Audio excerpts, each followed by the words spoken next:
Kama nilivyosema mwanzo kwamba hii nyumba yetu tunaoijenga hapa iko eneo ambalo ni korofi kidogo, yani ni slope ambayo imekaa yani kwa ingewezekana kujenga gorofa, yani kwamba unajenga nyumba mbili ukapiga slab sehemu fulani. Ila sasa bosi wetu hataki, anataka nyumba iwe kama gorofa lakini si gorofa, yani upande wa chini unatakiwa uendane na juu, kwa ina maana upande mmoja ukuta utapanda mrefu sana. Kwa hiyo kilichofanyika ni kwamba inatakiwa tupige slabu kwenye msingi. Umeelewa? Yani huo msingi, huo mkanda, hiyo bimu yake ya mkanda hiyo, badala kunani hivyo inakuwa inasukwa pamoja, inapigwa bimu kwa pamoja, inapigwa zege. Kwa kifupi tunaita jamvi. Inatandikwa jamvi sehemu hizo kushikilia vizuri kwamba nyumba ikamatane vyema.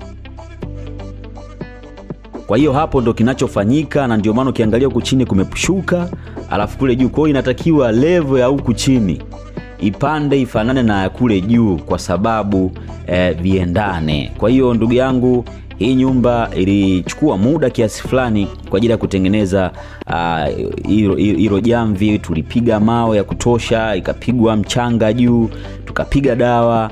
Lakini sasa baada ya dawa tukaja kupiga sasa hiyo jamvi letu kwa ajili ya kumwaga zege letu safi.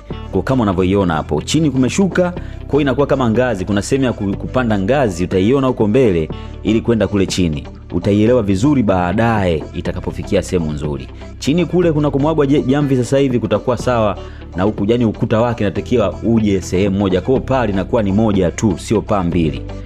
Ndugu yangu, ukihitaji kujenga, tucheki, tukusaidie, tukufanyie kitu kizuri mwenyewe ufurahie. Karibu sana. Asante.